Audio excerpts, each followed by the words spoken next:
lovely people, it's Cara here and I am so mad. I'm really excited about what I'm going to talk to you about today.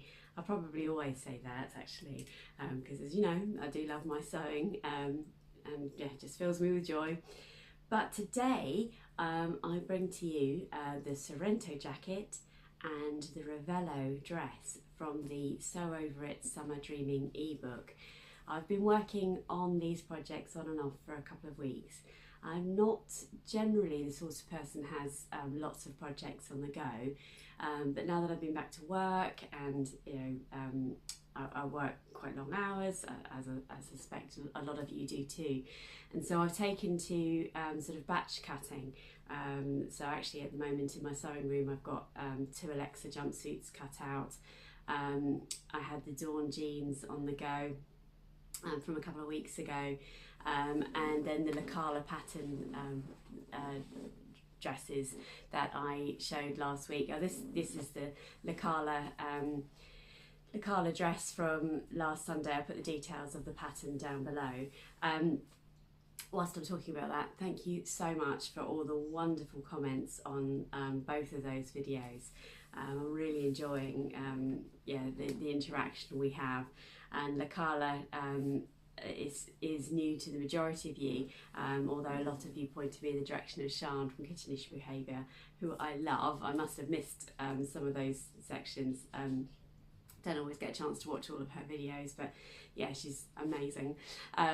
So yes, thank you for that.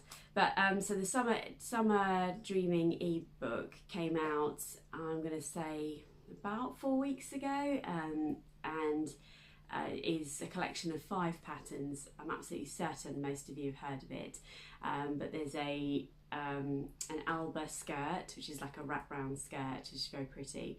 The Ravello dress, which is a sort of kimono style wrap dress, the Porto jumpsuit, the Ravello, oh sorry, I said the Ravello, so you got Alba, Porto, Sienna, which is a summer dress, which is lovely, the Ravello, and one more, which will come to me, I'm sure. That's silly that I can't remember that. Hang on a sec. No, just me having a moment. So you got the jacket, the skirt, the summer dress in the strappy numbers, the wrap dress, and then the jumpsuit. Silly me. I don't know what was going on with my brain there. And I am going to show to you the denim jacket and the Ravello dress. I'll get there in a minute, I promise. To be honest, the skirt just isn't me. It's not my style. You can see the top of Alice's head there. All right, Alice. All right, darling. Yeah, shit. You can't see it now. You're too low down. Oh, now I've said she's there. She's going to jump into the chair, I expect. Yeah. Oh no, she's looking for bones. So the wrap dress isn't my style. I don't wear a lot of skirts, but I do like a summer dress, and I absolutely love the denim jacket. If I'm honest, when I thought about buying the ebook, it was the denim jacket that drew me to it in the first place. Now I've got a denim jacket already. Actually, do you know what? I've got a denim jacket that I bought from Next when I was 20 years old. And I still wear it. It's been around the world with me. It's travelled through my life with me. I can't put it across my bust anymore because obviously I bought it when I was 20 years old. But yeah, I still use that a lot. And then last year I made the itch to stitch. I'll pop a picture. I'll pop a picture of the pattern, and then I'll put some footage somewhere in the film of my jacket, because I made a black denim jacket last year. And so what I've done for you today is I've filmed some footage of me making it, so it's not a sew along, it's more of a review of my process of making the denim jacket, because I have done it a little bit differently, and not different from the pattern, just different in terms of my fabric choices and things. And then I'm going to slice in a little bit of footage of me doing things, and then pictures whilst I'm talking. And then at the end, obviously, I'll show you the denim jacket itself. And then the Ravello dress, I haven't filmed any footage whilst I was making that. I don't know, sometimes I just sit down and just sew, and I kind of forget that, it's not that I forget that I'm doing vlogs on a weekly basis, but sometimes I just like the simplicity of just sitting down and sewing, and the Ravello dress was very much like that. And then in a future vlog, so it might not be next week, possibly the week after, because I haven't made them yet, I will share with you the Porto Jumpsuit and the Sienna Summer Dress, and they will kindly be made in association with Dragonfly Fabrics, who have provided me the fabrics for those. So more of that in a few weeks' time. Now let's get back to today's subject. So let me give you a sneak peek. This is the denim jacket that I have created. And I'm about to share with you some details of that, and then the Ravello summer dress. Again, let me give you a sneak peek, but more details about this will come later on. And I made that in this beautiful beautiful sort of border print that I've talked about a number of times over my last few videos. And if you want to see where this fabric originated from, I'll pop a link to the fabric haul where I talk about that in more detail. But let me transfer now to a quick clip about where I sourced this fabric from. So today I am embarking on making the new denim jacket from the Sew Over It, brand new Summer Over It ebook, Summer Dreaming, and this is the Sorrento jacket. Sorry, my footage is moving around there, so I was just looking at the name. And I've decided to make it from old pairs of jeans. I made the Itch to Stitch denim jacket doing a similar thing last year, and my daughter has permanently borrowed, shall we put it that way, that jacket. And so when I saw the slightly more fitted and hits sort of just below the natural waistline jacket that's in the new ebook, I thought, yeah, no, gotta do that. Now these are jeans that I've collected over, well, definitely since my daughter was born, and she's 16. Now there must have been more jeans than that in my life. I haven't collected fabrics all my life, but actually I've been really lucky. My base shape hasn't changed a lot. My tummy goes in and out, but my base shape hasn't changed, and therefore some of these jeans are really old. Yeah, these ones here, I wore those just after Molly was born, so but the styles have changed as they do, but it's perfectly good fabric here. So I thought I'd just share with you my starting point, and I hope to share with you a few clips along the journey. So as you can see, quite excitingly, I have made this jacket out of denim jeans that I've had in my collection. I don't hoard fabric at all, but with something like jeans where all that work's gone into it, and it is such a lovely and durable fabric, denim, let's face it, it's never going to wear out, is it? So I do store some pre-loved clothes, if you like, that no longer fit me or have gone out of fashion, in order to try and repurpose them later on, which is exactly what I did with the denim jacket I made last year out of black denim, and at some stage, as I said, I'll put some footage in of that, which will show you. But I also wanted to share with you some of the PDF patterns sometimes can be really, really onerous.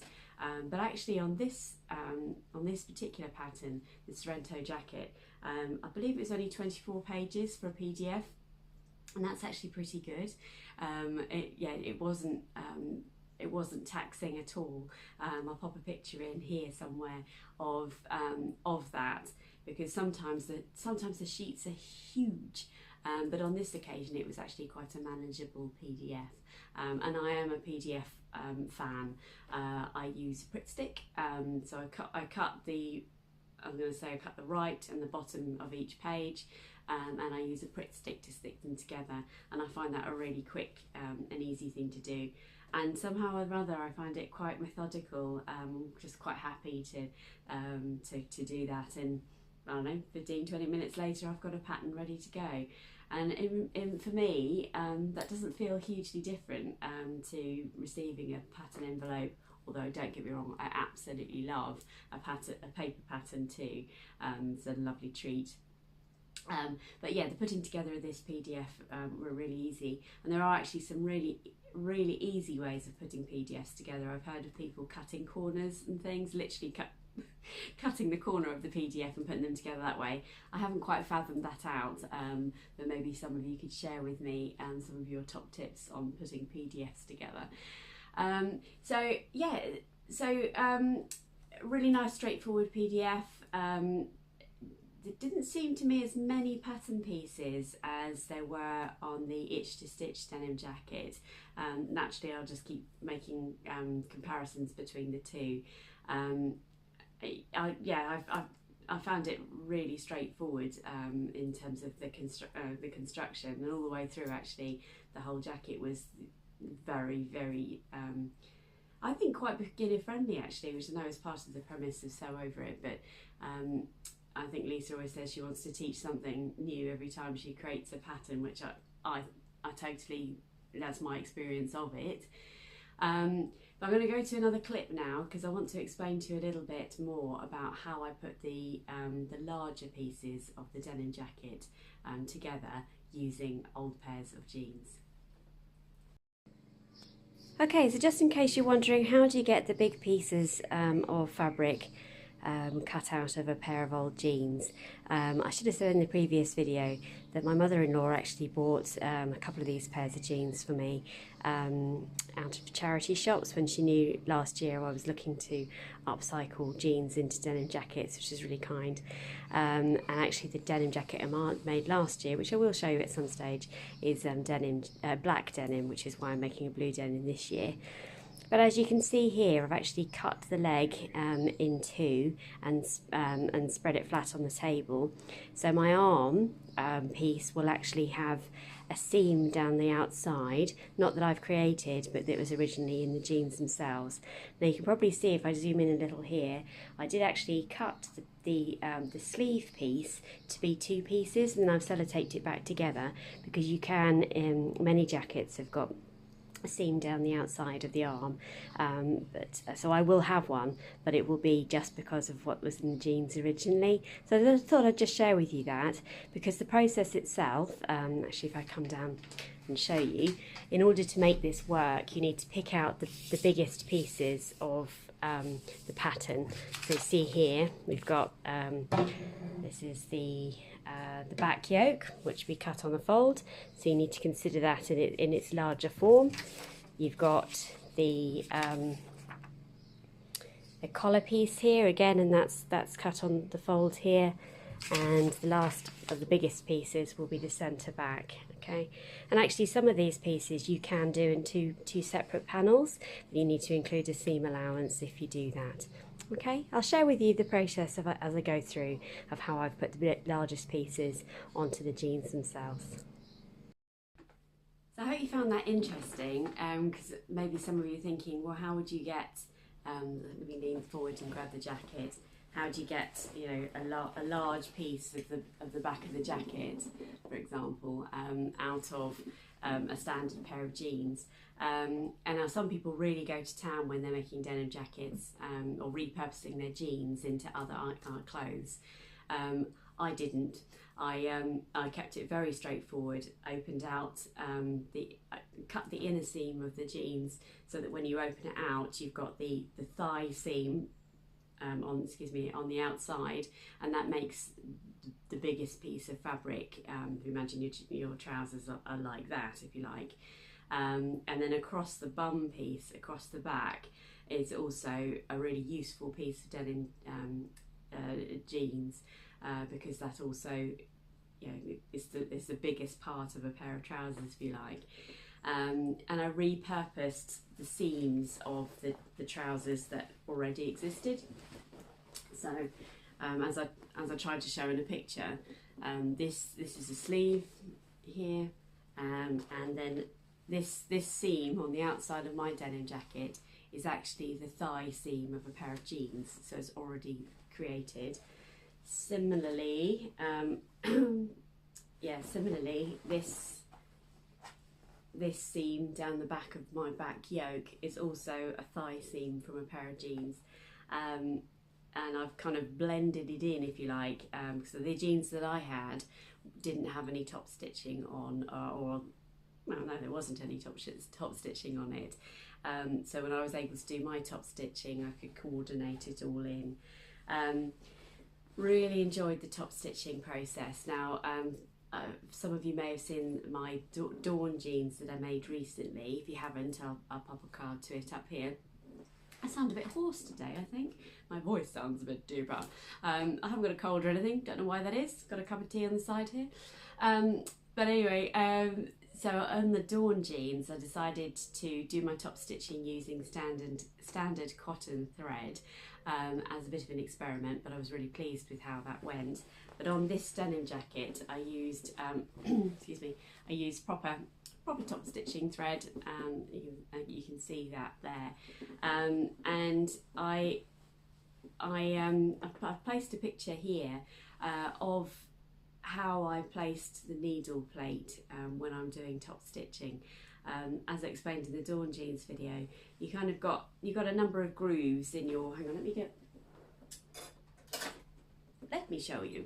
So in your standard foot, you've got a number of grooves that are just naturally here. Obviously this is where your needle goes in, and then you kind of need to choose a place to line your eye up to. Now the first one is traditionally sort of 2 to 3 millimeters, and then you've got literally 4 or 5 millimeters.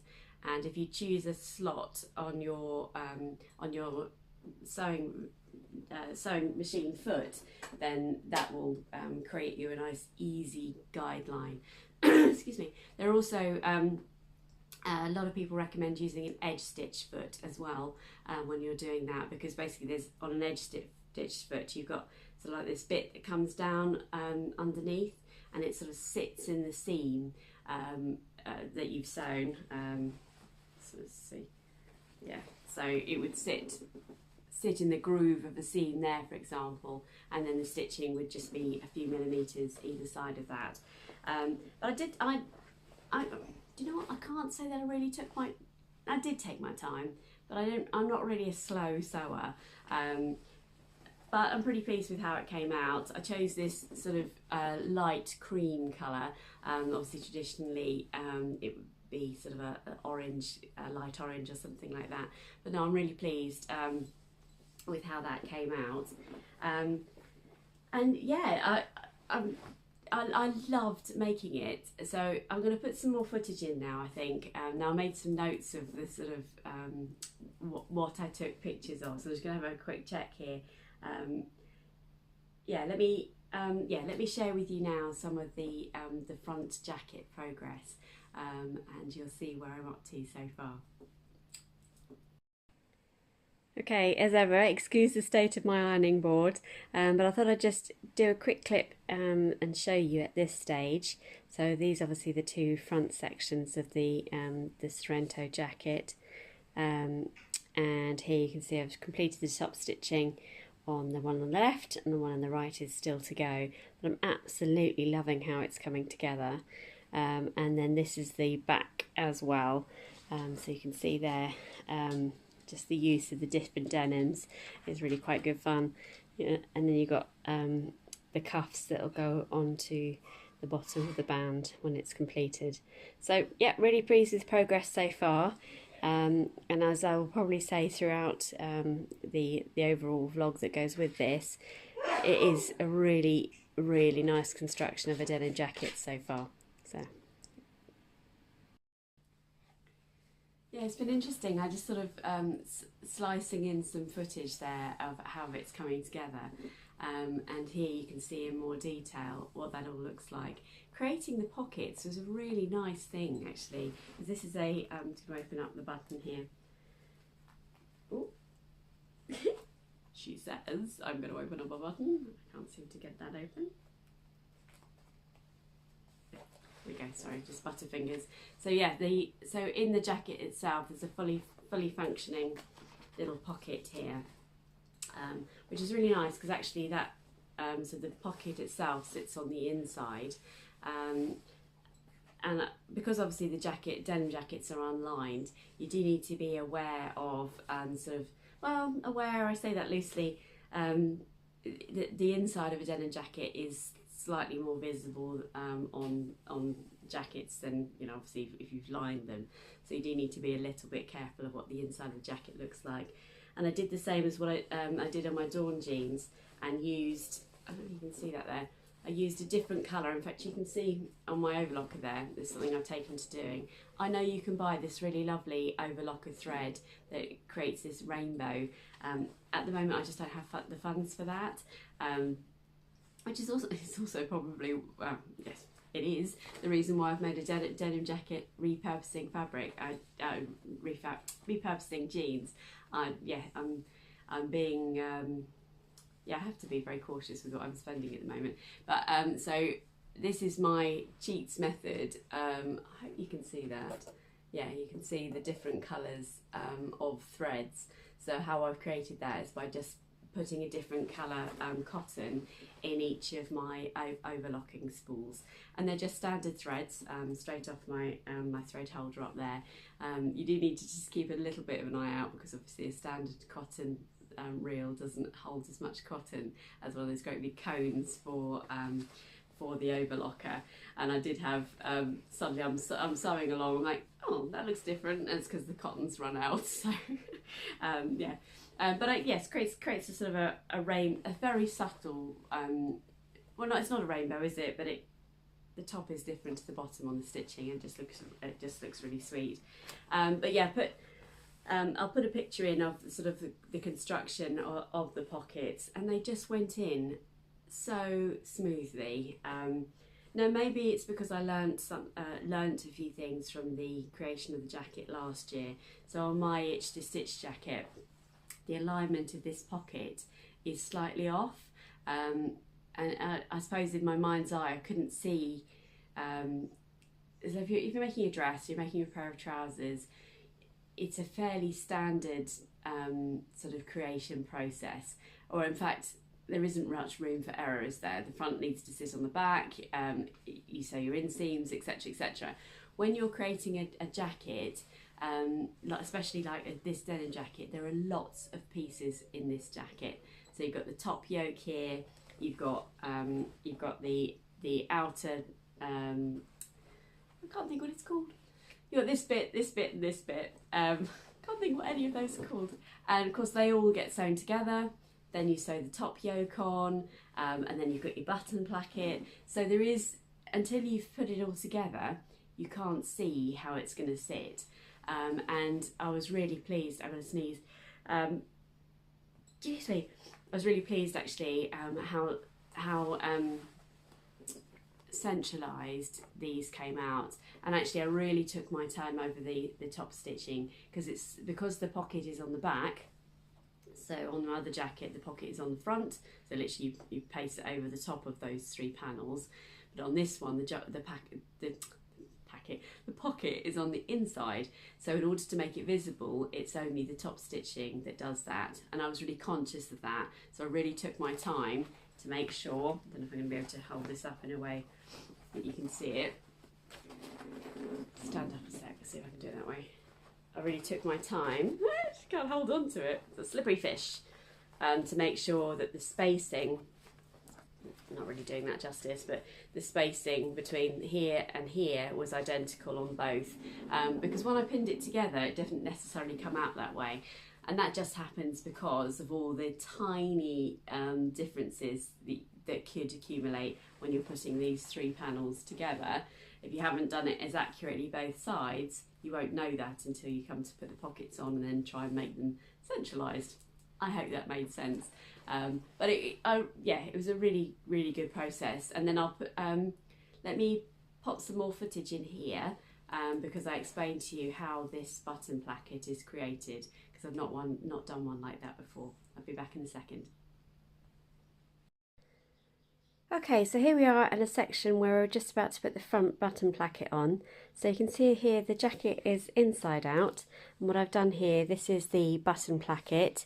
So you attach the, you've got a folded side and an unfolded side, and you attach the right side of the button placket to the wrong side of the jacket, so that when you turn it front ways, stay with my ironing board. Can't really do it with one hand. Yeah, you can see there. So you got, then what happens is you fold this so that it covers the stitching line, and then this will form your bottom placket, and I'll show you again in a bit more detail in a second. Okay, so here is the jacket at this point, starting to come together. You can see the button plackets in place there. The inseam pockets are now complete. Sorry, the breast pockets there. So I'm really loving how it's coming together. Really like the different colour denims and the pattern that's there from, you know, wearing the jeans basically. So yeah, really come together. Okay, so hopefully that's helpful. You can see how this has been created. Now I made a mistake actually. Now these buttons look really authentic. Really pleased with these. But except when I ordered them, I thought I'd ordered the buttons that you have like the, you know, you hammer them in. Turns out I bought jeans buttons, so I've actually sewed these in. So when you look at the inside, you haven't got those sort of the studs that you would normally see from ordinary jeans buttons. But it doesn't matter. I think they look really authentic. I'm really pleased with them. And the jacket is a true, you know, it's an authentic style denim jacket, including the details around the cuffs. So you've got beautiful detail here around the creation of the cuffs, and I've got a picture, so I'll pop that so you can see that in a little bit more detail, and then obviously the top stitching around there, and then I think in the footage I show you, I call these cuffs, they're actually the tabs, and these are the tabs on the back of the jacket, and there's a lovely, you can see that very well, there's a lovely pleat detail there that just draws the back of the jacket in a little. But overall, I'm absolutely delighted with how this jacket came out. I'll pop some footage as ever of me wandering around, but let me put it on here for you now. Because I didn't do any more filming past that. So there's the jacket. And do you know what? I love the effect of the different types of denim, and just let me talk, because this is like a family denim jacket literally. So the collar is created from my husband's jeans. These two panels here are the legs of my daughter's jeans that she grew out of. She had those when she was about 9 or 10. This denim here and this panel here, actually no, that's from my husband's jeans as well, so that's my husband just there. And this denim on these sections here are, as I say in the beginning footage, is from the pair of jeans that I wore just after Molly was born. Now Molly's 16 next month, and so it's just, oh, I love it. It literally is like I'm wearing some memories of my family.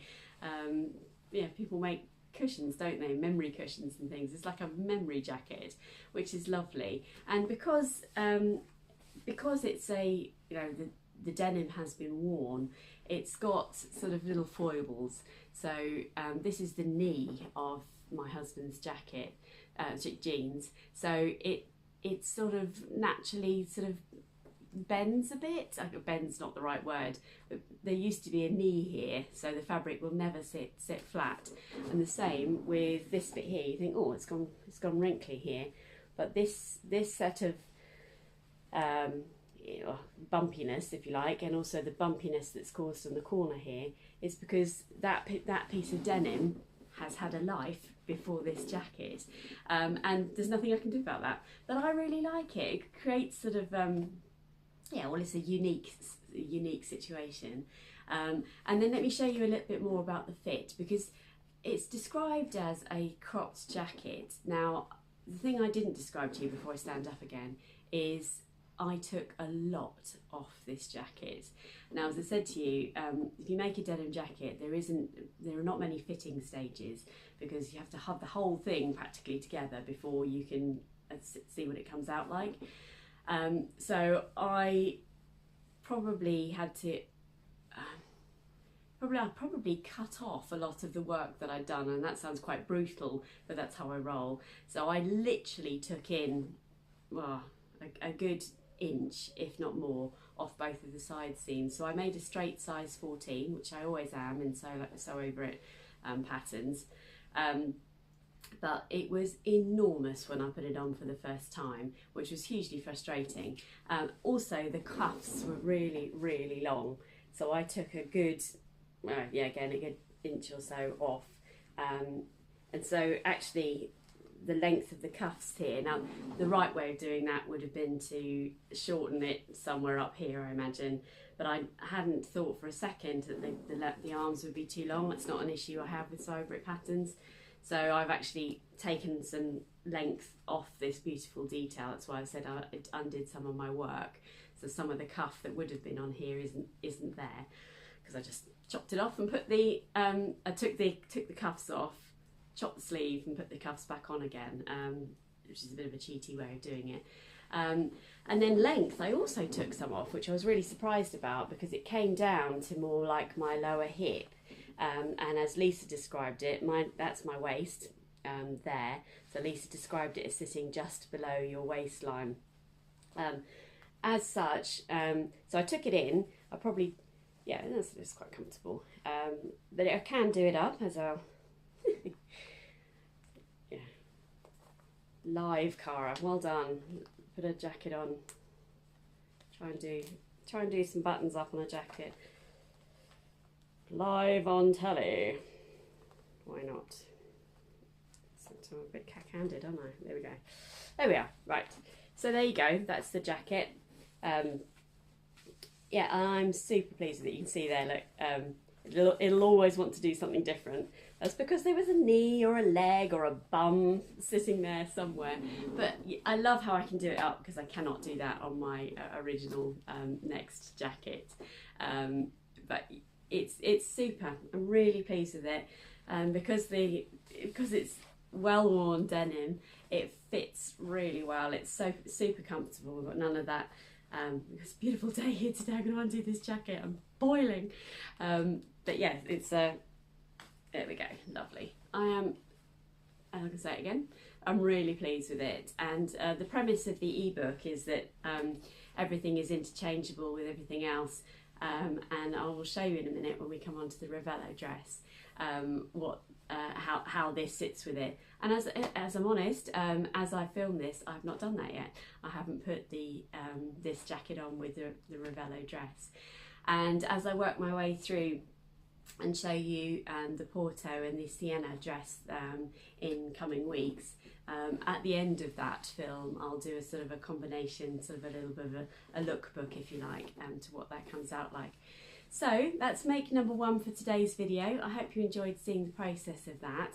Please do feel free to ask me any questions. I absolutely love it when you comment on my makes.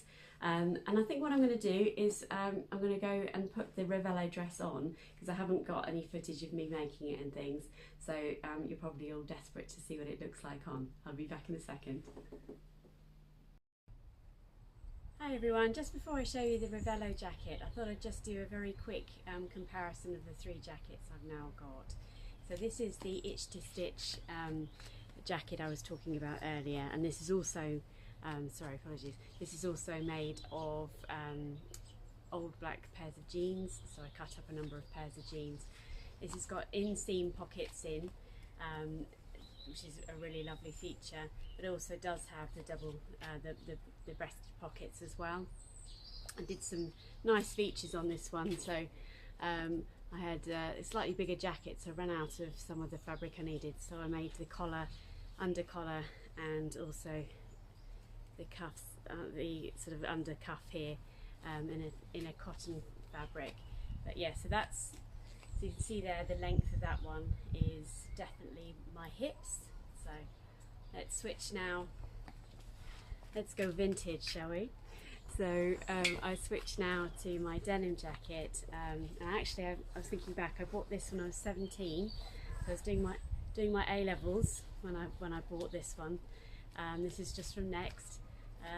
So this a very similar length actually to the Itch to Stitch pattern. Just a standard denim jacket.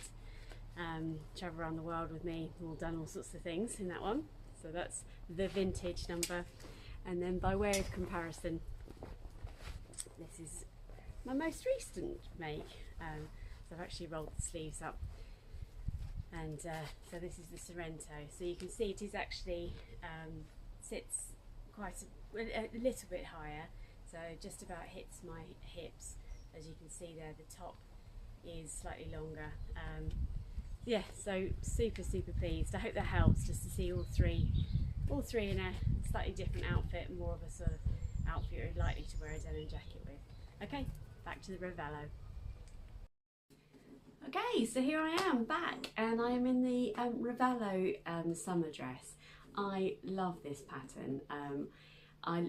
It's partly because of the fabric, because I just adore this fabric. It's a really silky sort of polyester.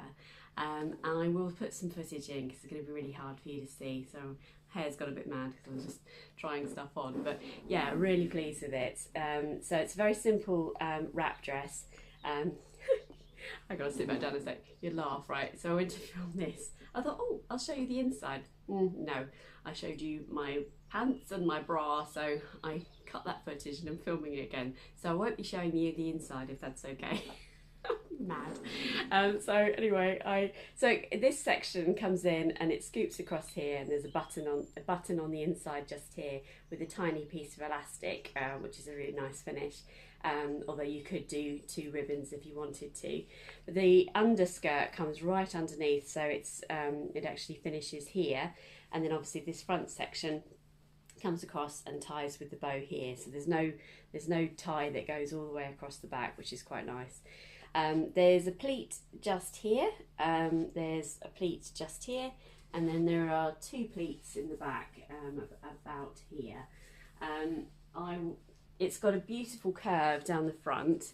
I can't show you that in this footage, but as I'm sitting here, so I've moved, haven't I? But I hope you'll see it's a beautiful front curve across on the section that comes across.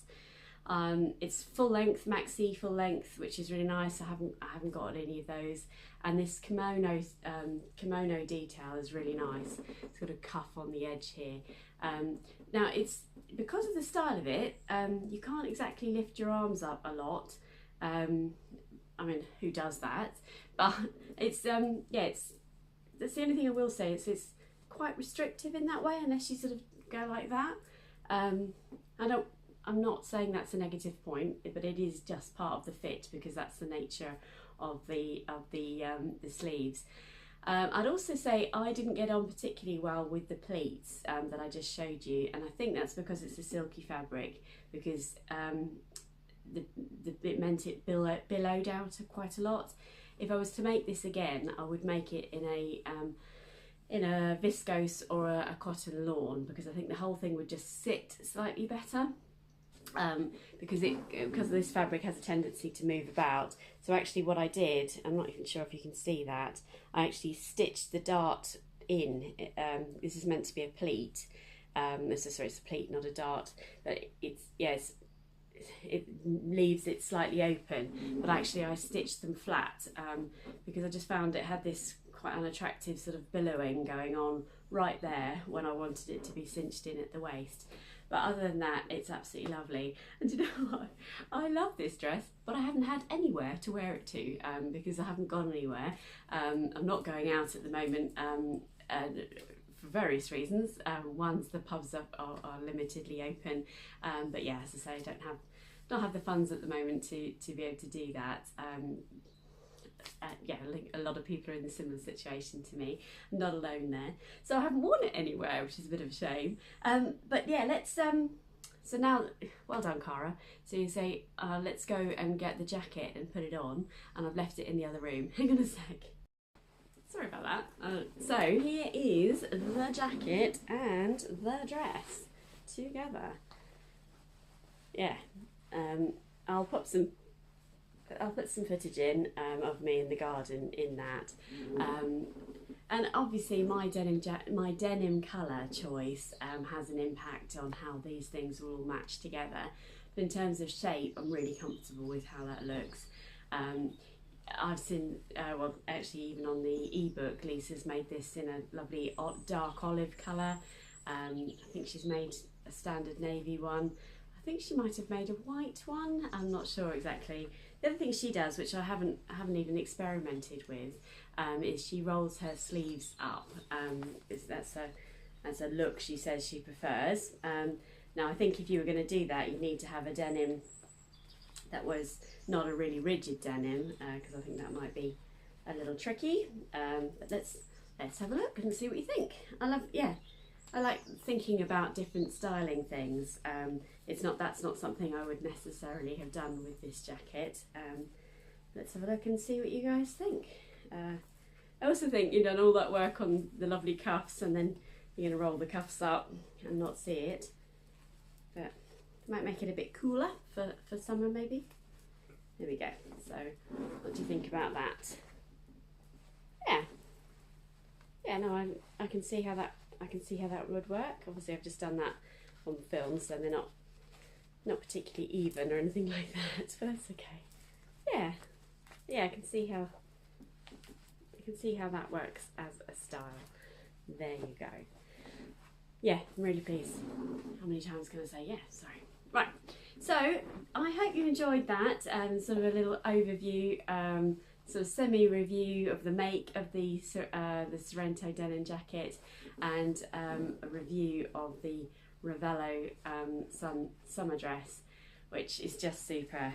It's actually very glamorous to wear, because the split, and I'm not going to show you, but there is a picture in the ebook. When you sit down, the split actually has a tendency to, or the front wrap has a tendency to open, and you can reveal your legs if you want to, which is exactly what's happened now, but I'm not going to show you my legs. I don't want to scare you off. But anyway, yeah, that's it's a very glamorous looking dress, but I think you could dress it up or dress it down, and it'd be very much an everyday wear dress as well. Coming up, I've got I have the second part of this, but that might be in a week or so's time.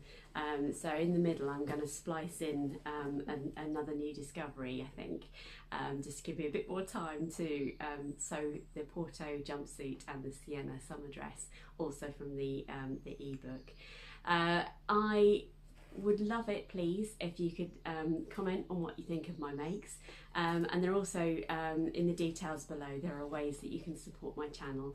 I absolutely love being here, and welcome, hello, great to have you here to all my new subscribers. Just amazing. Yeah, more and more people are becoming involved in the sewing community, and I love having subscribers with me, so thank you for that. And also 50% of you also are not subscribed, so please don't be shy. I'd love to be able to know that you're there on a regular basis, and don't forget to hit the bell on YouTube to get the notifications of when I upload. I upload a film every Sunday at 7 p.m. And yeah, I'm really enjoying the rhythm of that. There are lots of ways you can support my channel. I'd love it if you'd leave me a comment. I also have a Kofi account where you can buy me a virtual cup of tea or coffee, and thank you so much to those who have. It really touches my heart that people do that, and it really is helping me in more ways than you can imagine to support this channel, because it all goes straight back into this channel content, so thank you for that. Details of that are below. And yeah, just being here, that's my favourite way you can support me, and yeah, leave me a comment below. So until next time, I hope you stay safe and well, and I look forward to catching up with you soon. Bye.